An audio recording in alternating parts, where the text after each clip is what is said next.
duele, amigo, hasta los huesos, y se endurecen nuestras entrañas por la injusticia, la cobardía nos va invadiendo la hipocresía.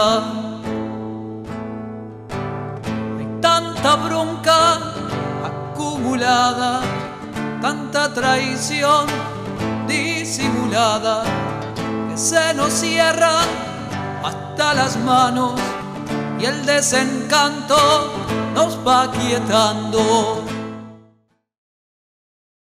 Primero te quiero agradecer muchísimo esta posibilidad de estar aquí en esta casa, en la Casa de las Madres, y poder tener esta charla contigo, un pequeño espacio donde podamos abrir algunas cosas, especialmente la primera pregunta que así me brota es tu relación cuando fue el inicio de la búsqueda, especialmente en tu caso de Gustavo, y la entrada en la iglesia de la Santa Cruz. Bueno, cómo no. Bueno, yo soy Nora Morales de Cortiñas, tengo 2 hijos, uno desaparecido, Carlos Gustavo. Tengo nietos, tengo 3 nietos, tengo 3 bisnietas, tengo una familia que gracias a Dios es la que me sostiene y la que me acompaña, ¿no? Un soporte. Los desaparecidos son de todos, pero son de toda la familia también. Claro. Las madres ocupamos un lugar especial de búsqueda, pero igual toda la familia siempre ha participado, en mi caso, de un respaldo y de un acompañamiento, ¿no? Como tiene que ser. Un apoyo. El desaparecido también tiene su padre, sus hermanos. Totalmente. Así que bueno, y pertenezco ahora a las Madres de Plaza de Mayo, línea fundadora. Cuando empezamos todas juntas, las madres. Ahora las situaciones de los años de lucha hace que estemos en 2 grupos. Y que bueno, igual los 2 grupos, el derrotero es el mismo, es la búsqueda de la verdad, la justicia, cada uno con su metodología, y que lleva 40 años, ya dentro de unos días, inclaudicables, sin parar, 40 años de la Plaza de Mayo, de golpear puertas, y bueno, yo creo que hemos marcado un camino que no nos damos cuenta aún todavía de lo profundo y de lo intenso que fue, ¿no? Porque es todos los días una rutina que es de compromiso, que no es de ninguna manera de ningún tipo de obligación. Sí. Es una rutina de compromiso por nuestros hijos, por los 30.000, por la memoria, la verdad y la justicia. Todo empezó primero como en una sensación como de desorden o de caos, tratando de entender qué pasaba. Sí, desde luego en cada hogar la desaparición fue un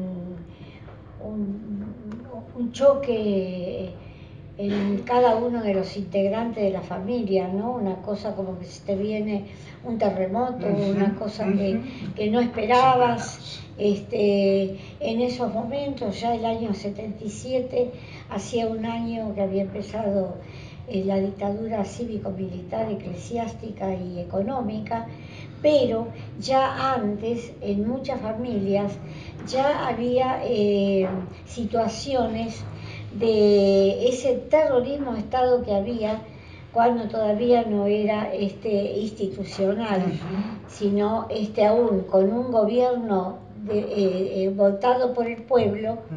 Lo mismo había terrorismo de Estado, ¿no? Yo señalo que era el gobierno de Isabel Martínez de Perón. Había terrorismo de Estado, se conformó ahí esa agrupación llamada la AAA, Alianza Anticomunista Argentina, que ya en esos años 74 y 75 produjo también miles de desaparecidos y miles de presos políticos y miles de exiliados. Exiliados que se fueron a un exilio que no fue ni dorado, ni querido, ni buscado, y que muchas familias después de 40 años todavía no han podido volver y acá han perdido todo lo que tenían, además de sus hijos o hijas, ¿no?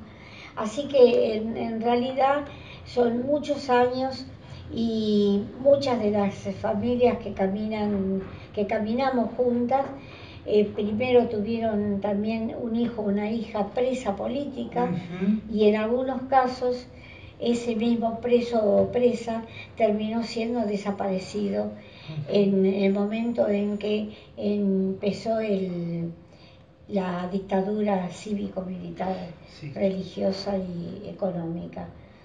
Quizás un caso que se me está ocurriendo ahora, una de las tantas historias posibles, es el de Esther, ¿no? Esther Valestino de Cariaga, que también, ¿no? Los hijos pasaron por estar presos y por estar detenidos y por desaparecer. Entonces, y también ella, finalmente, ¿no? Sí, el caso de Esther Balestrino de Cariaga, para nosotros fue un golpe muy duro. Ella salió a buscar a su hija que estaba desaparecida y su yerno, y en ese operativo llamado de la Santa Cruz la llevaron y bueno, ella era acá una madre que buscaba a su hija.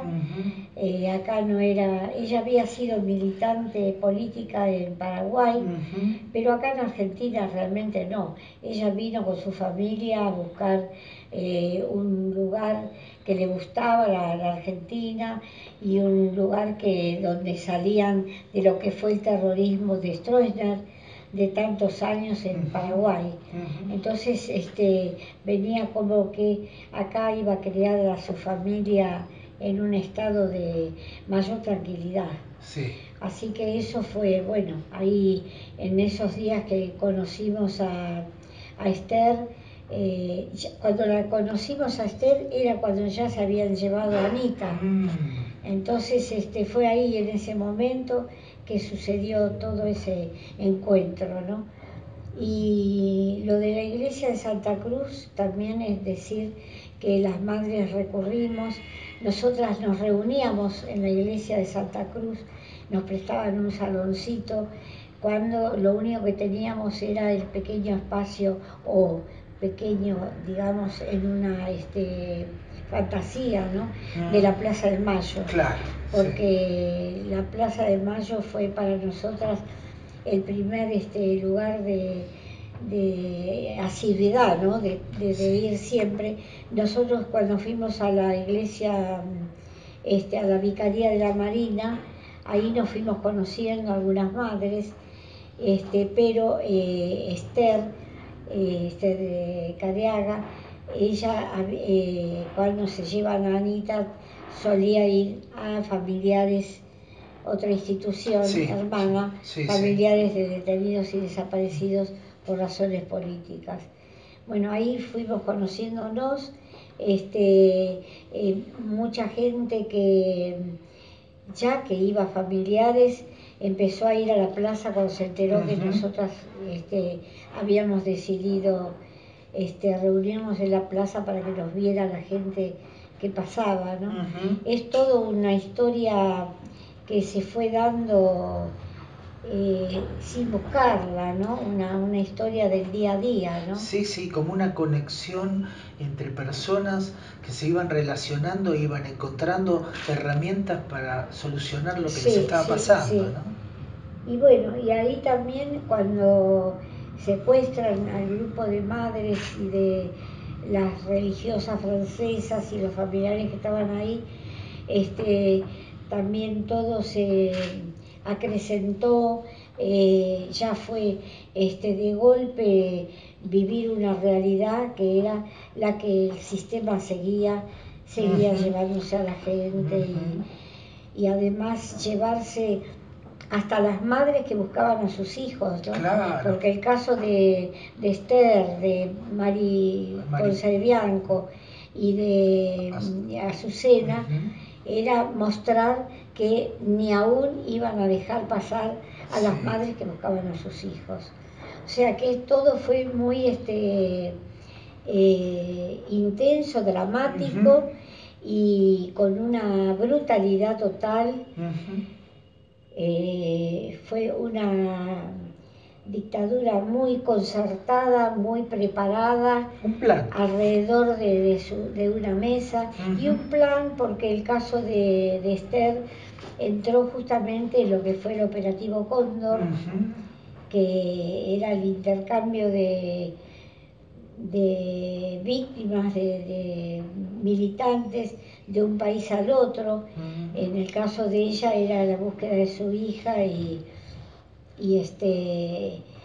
una persona que venía del extranjero, ¿no? Sí. O sea, en ese círculo de lo que fue el Plan Cóndor era también muy programado, ¿no? Pareciera como que hubo una direccionalidad en tratar de hacer un daño mayor, buscando esto en Mari, en Esther y en Azucena, ¿no? O sea, hacer un daño que sea como leccionador, algo muy loco, ¿no? Sí, porque yo por eso señalo, ¿no? Madres que buscaban a sus hijos. No es que ya en ese momento perseguían militantes políticos, porque además se llevaron y se apropiaron de los bebés nacidos de madres cautivas, embarazadas. En el momento que daban a luz su bebé, eran apropiados. También a través de la iglesia era la entrega de esos bebés. También ahí fue la iglesia partícipe de lo que fue ese terrorismo de Estado. Sí, totalmente. Había una interconexión, ¿no? Justo traes el tema de la apropiación de los bebés y estamos felices con la aparición. Y ayer aparece el 121. El 121 y ligado también con Santa Cruz. A la iglesia también, porque además Alba Lanciloto estuvo siempre muy ligada y siempre, bueno, con esa esperanza de que algún día iba a encontrar ese sobrino. Y bueno, yo todavía no la vi, pero me supongo que está muy feliz, y toda su familia, porque es de una larga familia de militantes, de los Mena, de los Santucho, de toda una ligazón, ¿no? Lanciloto pero qué alegría de que, bueno, a los 40 años de la búsqueda lo hayan podido localizar, o el chico haya buscado. Todavía no conocemos bien la historia, cómo fue. Exactamente. Pero bueno, todo esto, viste, sigue la historia, y sigue que seguimos vinculados, porque primero que la iglesia Santa Cruz es donde está el pequeño parque de la memoria, donde están los restos de las madres. Hay un solar, Y después el primer lugar que nos dio un espacio para reunirnos, donde nosotros creíamos que era un espacio de seguridad y terminó el infierno en ese secuestro hecho por Astiz, con total crueldad, ¿no? Entonces todo se junta y bueno, hasta el día de hoy seguimos la lucha, seguimos la búsqueda. Yo digo, en una iglesia fue donde nos reunimos la primera vez, en la vicaría que no era iglesia, era una capilla puesta de profeso, y ahí nos fuimos conociendo de dónde surgió la Plaza de Mayo, ¿no? Así que todo también con esta parte de la iglesia. Cuando decimos que la iglesia fue no cómplice, fue partícipe, porque bendecía las armas de los que subían a los aviones a las víctimas para arrojarlas al mar, al río. Entonces, en todo fue partícipe del horror que vivimos. Sí, es un horror. Está demostrado que Esther estaba viva cuando cayó al mar. Y entonces es tremendo sentir este dolor, ¿no? Saber de este dolor, ¿no? Es terrible, porque no nos imaginábamos un mecanismo de avasallamiento de todos los derechos humanos como lo que fue esa dictadura sangrienta. No nos imaginamos, nosotros habíamos pasado los argentinos por épocas de dictaduras, de golpes de Estado, pero ahora brutal como fue este último, no nos imaginamos jamás. Y el valor de las madres, ¿no? Ese coraje, esa cosa de salir, y muchas de ustedes acostumbradas a las tareas caseras, sí, domésticas, amas de casa, sí, exactamente, y salieron, dejaron el repasador y salieron a la búsqueda, a la lucha, ¿no? Sí, eso lo digamos, extraordinario, que no éramos madres militantes políticas, algunas nada, ni siquiera de una cooperadora del colegio de los hijos.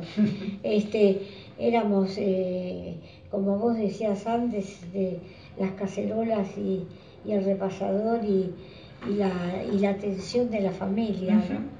Así que todo esto, y caminamos mucho y andamos mucho, y las madres aprendimos mucho, no solo con la herencia de nuestros hijos, que llegamos a entenderlos cuando ya no los teníamos, porque nosotros teníamos miedo que les pasara algo, entonces ellos se daban cuenta y contaban poco para que nosotras no estuviéramos pendientes de la historia de ellos, ¿no? Entonces, bueno, todo ese andar, primero, bueno, tratando de entenderlos mientras fueron creciendo, cuando ya el caso de Gustavo, cuando tenía 15 años, así, un día le dijo a un cuñado mío que era de un partido político, que él quería ir a hacer una experiencia, escuchar. Bueno, él no quiso llevarlo porque nosotros estábamos atentos, y después tenía una compañera de trabajo que trabajaba en la Villa 31, y Antonia, y le pidió a Antonia que lo llevara, que él quería participar para ayudar a la gente que estuviera más desprotegida. Efectivamente lo llevaron a la villa, la compañera, y él militaba en la villa con Carlos Mujica. También un vínculo con la Iglesia Católica, con la Iglesia de base, ¿no? Claro, sí. La Iglesia Católica de base. Que está con los crucificados y no está con los que crucifican. Yo la iglesia, la cúpula, le llamo la iglesia pancista, porque es la que se reúnen a comer los domingos y se agasajan entre ellos y ven pasar la pobreza de largo y la miseria y el sufrimiento del pueblo muy al costado de ellos, sin prestarle atención. Pero sí, nosotras tenemos vínculos con el Padre Pepe, con Paco, con desde luego los sacerdotes de la Santa Cruz. Sí hemos tenido siempre ese afecto y esa además permanente espera de esos actos que se hacían hermosos, con todo el dolor, pero muy bien hechos, para conmemorar a las 12 víctimas. El 8 de diciembre. El 8 de diciembre. Sí. También, ¿no? Un vínculo lindo tuvimos y tenemos, ¿no? Sí, claro. Con los sacerdotes. Sí. Así que sí es... Y de alguna manera, en que vos dijiste recién, las madres hemos aprendido mucho, también han crecido en la búsqueda de otras cosas, para poder... Bueno, estamos participando con las agrupaciones indígenas, tratando de apoyar para que cada gobierno que pasa que preste atención a las necesidades que tienen. Estamos también atentas contra la minoría a cielo abierto, en las luchas contra Monsanto, la Barrigol, que nos tiene medio país intoxicado, los ríos. Y lo otro también, que corre ya por mi cuenta, porque somos solo dos madres que estamos vinculadas muy fuertemente a Adolfo Pérez Esquivel con el no pago a la deuda externa. Y ya hace 20 años, 19 años que estamos en esta lucha, que también iniciamos con un grupo de gente de iglesia, un movimiento que se había hecho, Diálogo 2000, que estaba compuesto por un representante de cada iglesia de distintos cultos que tenemos acá en Argentina. Sí. Entonces había un rabino, había un pastor ecuménico, había un musulmán, bueno, de la iglesia metodista y de la iglesia católica, un obispo, que bueno, también nosotros y algún sacerdote, ¿no? Estuvimos un tiempo muy cercanos al Monseñor Novak. Claro, sí, sí. Bueno, qué potencia siempre. Sí. En esto, fíjate estas otras áreas que van abriéndose, la lucha indígena, ¿no? Ahí también en la Santa Cruz acompañó a Félix Díaz también en la comunidad COM, en el acampe, exactamente, y que vos también estuviste muy activa desde Madres, ¿no? Muy activa. Estábamos, viste, varios. Mirta Baraballa, Adolfo Pérez Esquivel estuvo mucho también. Tratando de empujar la lucha de ellos, ¿no? Porque en realidad cada vez que nosotros nos arrimamos a algún grupo para ayudar o acompañar, siempre vamos en lo que ellos quieren, ¿no? Las marchas de la CICOP son los médicos, las marchas de los docentes, que están tan perseguidos y tan vapuleados, ¿no? En todas las provincias, especialmente últimamente en la provincia de Santa Cruz, está brutalmente, es una comunidad agredida permanentemente, ¿no? ¿Vos crees que los derechos humanos hoy tienen una perspectiva que hay que estar también muy activos, hay que estar muy presentes? Sí. En este momento se violan derechos humanos en Argentina. Se violan derechos humanos. Y además en estos últimos meses de este gobierno de Macri, lo que hemos comprobado es que, bueno, además de que aumentó brutalmente la pobreza, la desocupación, además hay ya como un permiso para reprimir otra vez, se está persiguiendo hasta los niños. Ya últimamente se llevaron preso un niño de 8 años, diciéndole que había robado una prenda de vestir, el pibe no había robado nada y lo castigaron brutalmente. Después 2 chicos que estaban paseando por su lugar de vivencia, por la Villa 2124, también fueron tomados por un grupo de gendarmes, torturados, golpeados, le robaron todo lo que tenían encima. Y también vemos como que hay un permiso a los servicios estos llamados de inteligencia para agredir, si son jóvenes, más todavía. Ayer se persiguió y se lastimó, se torturó a gente de una agrupación en Corrientes que estaba tratando de conseguir un micro para ir al encuentro de la mujer. También fueron agredidos, mujeres embarazadas con niños, terrible, ¿no? Por eso hay focos de represión que algunos ni salen en el diario, ¿no? La mayoría, y al principio fueron solo como signos, algunos por aquí, otros por allá, pero ahora esto está haciendo un rum de mucho, ¿no? Se mueve mucho en la agresión. Sí. Por eso yo digo, todo está en este momento preocupante. Vemos que logros que habíamos tenido los estamos perdiendo día a día. Los juicios cada vez están más espaciados y además hoy hemos estado en el juicio de Abo, donde vimos a los jueces casi recibiendo indicaciones de los propios represores genocidas, ¿no?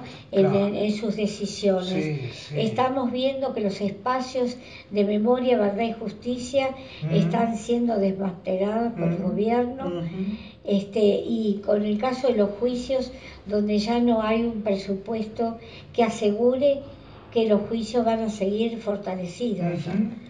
Estamos muy preocupadas porque este panorama que vemos no es lo que el pueblo necesita.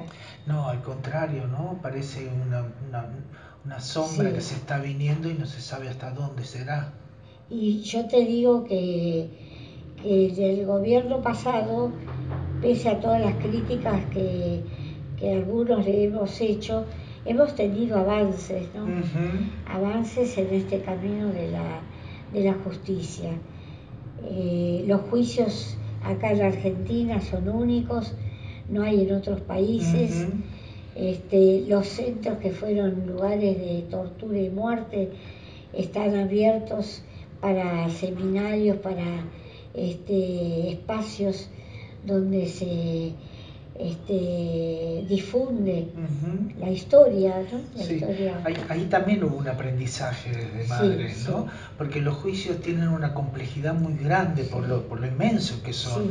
De hecho, ESMA se tuvo que separar en varios, porque no se podía hacer en uno solo. Y de alguna manera madre fue aprendiendo también a esto, en el acompañar, en seguir estando allí. Y también en esto de los centros, de hacer los lugares de memoria. Lugares de memoria, Sí. Han tenido también ahí una presencia. También hay una parte tuya que es muy notoria, ¿no? Y que tiene mucha fortaleza, que es toda tu preparación, todo lo que fuiste haciendo mientras tanto, hasta llegar a tener tu cátedra en la universidad, ¿no? O sea, bueno, o sea que hemos caminado con, aparte de estos años, con muchos jóvenes, hombres y mujeres, que fueron compañeros de nuestros hijos, de nuestras hijas, y que aunque no era notoria el acompañamiento, la plaza exclusivamente nosotros no queríamos que vinieran, ni ellos, ni nuestros hijos. Sin embargo, no hemos estado solas. No. Hubo siempre un acompañamiento muy especial, ¿no?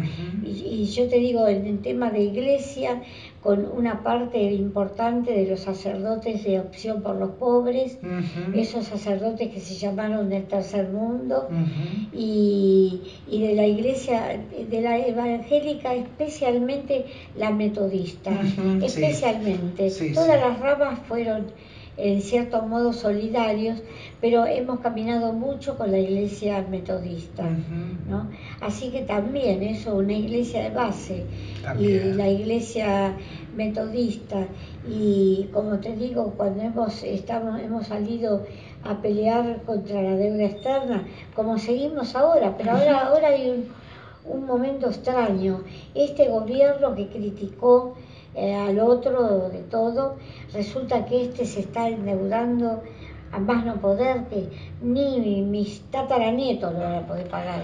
La deuda que está contraída en estos 6 meses es la que tienen desde toda la vida México, Brasil y Colombia. Imagínate, superamos a esos 3 países juntos. Es inmensa la deuda que se ha adquirido. No, por eso estos 9 meses, 10 meses de este gobierno han traído más desolación, más pobreza, más tristeza en nuestro país y una inestabilidad económica, porque nadie sabe mañana qué va a pasar. La gente no sabe si pierde el empleo. Hay gente que quedó como paralizada, que si tenía que hacer una compra no la hizo, si tenía que hacer algún trámite económico no lo hizo, ¿no? no, hay mucha desazón y yo además creo, yo personalmente, que el gobierno se equivoca 2 por 3, ¿no?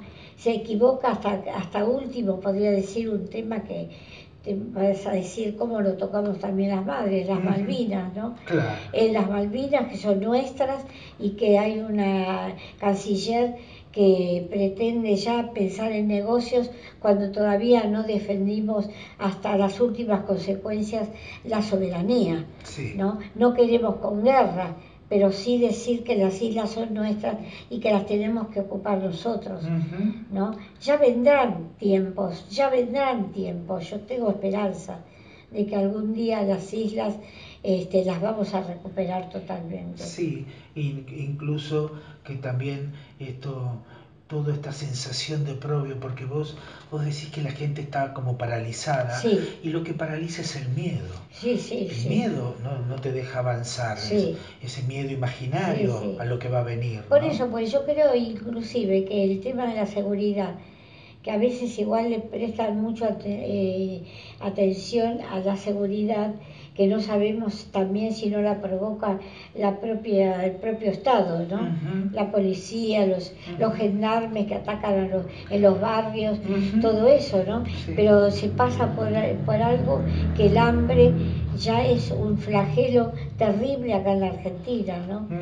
El hambre, las familias que no tienen techo, las familias que no pueden mandar sus hijos a un colegio porque no tienen casa, no tienen lugar en donde presentarse.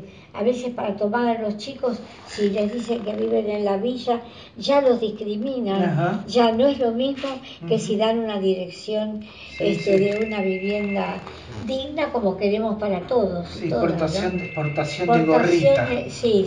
Sí, uno de cada 3 argentinos es pobre. Es pobre, claro. Y está dicho acá por el mismo gobierno, ¿no? Que uno de cada 3 argentinos es muy doloroso. Un poco es la herencia del gobierno que se fue, que hay mucho para criticar, pero acrecentó todo. Claro. Además, terminó con programas que estaban bien, porque uno dice, bueno, si algo está bien, ¿por qué lo vas a destrozar, no? Cuidalo, mejoralo, ¿no? Entonces esa es la otra parte de la historia. Recién nombraste, y yendo para otro lugar quizás, nombraste un conflicto que hubo en el norte por unas mujeres que iban ahora... Sí, al encuentro de mujeres. El encuentro, y vos estás también ahí ligada o por lo menos entusiasmada con la... Yo he ido muchas veces, sí, al encuentro de mujeres. Este año no, porque justamente coincide que el día 10 voy a ir a acompañar a un grupo de gente a hacer unas visitas a los Pilagá, que van a conmemorar una masacre que tuvieron hace 40 años. Sí, que de fue Rincón Bomba, creo que es. Sí, exactamente. Y van a recordar esa masacre, van a hacer un acto muy importante, además de denunciar las persecuciones que tienen y la mala vida que pasan, ¿no? Cuando estamos luchando por una vida digna para todos y todas, y en cualquier parte del país. Pero bueno, esa represión ayer en Corrientes, ese ataque a los 2 chicos de la villa 21-24, brutalmente golpeados, otro chiquito que lo encuentran en un McDonald's, se lo llevan diciendo de que la ropa que tenía no podía ser de un pobre, y lo apalean y lo golpean, y lo llevan a poner los deditos en una comisaría, ¿no? Claro. 8 años tiene la criatura. Sí, totalmente. Por eso yo tengo que decir, ¿no? A mí me preocupa todo lo que está pasando en el país. Porque yo, el anterior gobierno, yo critiqué muchas cosas que no estaban bien. A poner a Milani, un genocida de un cargo tan importante, la ley antiterrorista, el proyecto X, permitirle a Monsanto, a la Barrick, que estropearan el país y además se llevaran las riquezas, muchas cosas. Pero ahora después termina esa etapa y en vez de mejorar para cambiar un poco las situaciones que no estaban bien, están destrozando todo lo que es el camino a la defensa de los derechos humanos. Sí, es como que están más alerta, que se requiere estar más alerta. Requiere que los organismos salgamos otra vez a las calles a pelear el día a día de cada cosa que pasa, ¿no? No dejar avanzar este avasallamiento otra vez de los derechos humanos. Sí, vuelvo a tener esta sensación como que hay una sombra y esta sombra no se sabe qué hay ahí adentro y que avanza y hay una dificultad, y eso genera la amenaza y el miedo, tengo claramente esta sensación.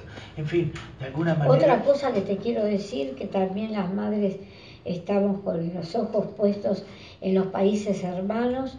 Tenemos una comisión para que se retiren las tropas, las MINUSTAH de Haití. Estamos luchando muy fuerte.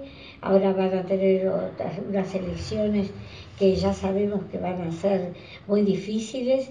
Estamos también apoyando al pueblo kurdo, que está tan reprimido por el gobierno turco. Los saharauis, que están tan maltratados totalmente por el gobierno marroquí. Tienen un muro de 2.740 kilómetros minado de los dos lados. Con los palestinos, ni te cuento, estamos día por día, también estamos en un comité de defensa del pueblo palestino y que les respeten sus tierras, ¿no? El gobierno de Israel está actuando como un país totalmente agresor y que tiene que ser sancionado por Naciones Unidas para que no continúe esta situación. Hace pocos días atrás falleció Simón Pérez. Simón Pérez, sí. Que era un hombre respetado, parece, por el... Respetado, exactamente, por ambas partes, ¿no? Así que bueno, todo. Y aplaudimos el proceso de paz en Colombia. Pensamos que fue este acto fallido, el no. Esperemos que sin plebiscito hagan el camino a la paz, que sin plebiscito, que no tengan necesidad de un papel para no matarse, y un gobierno que sigue los mandatos de Estados Unidos y unas fuerzas revolucionarias que hace 60 años que están diciéndole no a la entrega de Colombia a Estados Unidos. Sí, es el único país con un conflicto bélico en América, ¿no? Claro, y con el gobierno constitucional. Y con el gobierno constitucional, ¿no? Que también tienen ciertas características. Claro, sí, o sea, que también esta mirada, una mirada larga, ¿no? Una mirada amplia de las madres, ¿no? Que va más allá de los derechos humanos. A la situación de los pueblos, ¿no? Exacto, porque los pueblos están oprimidos en todas partes, ¿no? Así que veremos cómo cómo sigue, ¿no? Esta lucha. Yo creo que hay que empezar de cero, estar en la calle todos los días, no dejar pasar nada. Todo es grave cuando se violan los derechos del pueblo. Todo es grave, no hay que permitirlo. Todo esto que fuimos recibiendo de lo que nos contaste, bueno, todavía estoy movilizado y quiero agradecerte que nos hayas dejado este espacio, que nos hayas abierto, ¿no? Toda esta inmensa humanidad que en sí vos representás, porque son todas las madres las que tienen esta búsqueda y ahora esta mirada. Y te queremos agradecer muchísimo, muchísimo. No, yo agradezco a ustedes porque las madres todos los días necesitamos explicar la historia. Estos días que volvemos a escuchar la guerra sucia, la teoría de los dos demonios, si los desaparecidos son 30.000 o no, cuando nosotros podemos poner ejemplos que si en el año 1915 arrojaron al mar 1 millón de armenios, alguien hubiera dudado que si eran 1 millón o no, alguien hubiera humillado a un pueblo poniendo las cifras adelante de la gente, ¿no? 6 millones de judíos, no eran tampoco todos judíos, entonces eso, y acá 30.000 desaparecidos, ¿serán 30.000? ¿Serán menos? ¿Dónde está? ¿En qué pared está? ¿En qué? ¿No? Ese ataque, ¿sabes qué? Esa provocación. Eso, ahí. Para que uno tenga que responder mal, porque uno tiene que decir, además que guerra sucia, cuando acá hubo un ejército de ocupación que vino a provocar esa tragedia, ese genocidio, ¿no? Un ejército de ocupación de su propio pueblo, ¿no? Entonces, ¿de qué guerra sucia hablan? Además, cuando no está explicado para todo el pueblo que Estados Unidos pergeñó estas dictaduras en los países que íbamos avanzando hacia una vida digna, ¿no? Igualitaria. Y provocar esta gran tristeza y desastre que hicieron con una metodología infame como es la desaparición forzada de personas, que es el crimen de crímenes, que es cuando una persona se la priva de todos sus derechos absolutamente, donde no sabe qué pasó con su hijo, su hija, donde nosotros pasaron 40 años y no sabemos qué les pasó a ellos. Entonces, ¿cómo vienen ahora este gobierno a poner en duda la cantidad de desaparecidos, como si además un solo desaparecido no fuera el gran crimen contra la humanidad? Exactamente, ¿no? Exactamente. Por eso te quiero decir, igual, no hay olvido, no hay perdón, no hay reconciliación, no hay resignación. No. La reconciliación la tendrá la gente que habla desde la iglesia. Nosotros, reconciliación con los asesinos, con los torturadores, no queremos, ya definitivamente.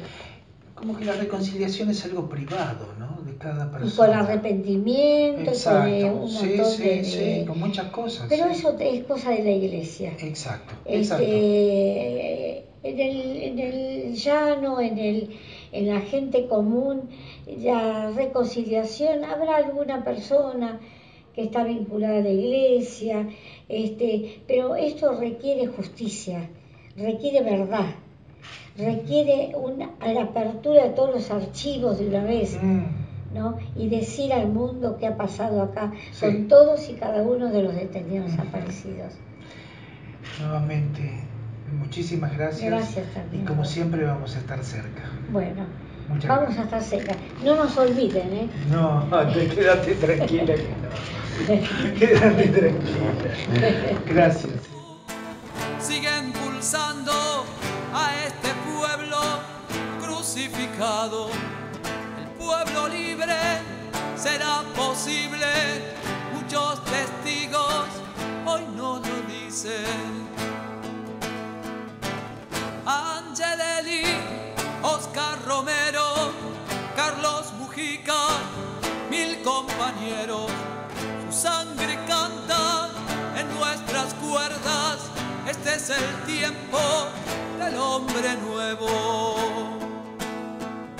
Hay que seguir andando no más. Hay que seguir andando.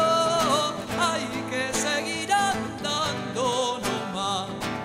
Hay que seguir andando. Hay que seguir andando.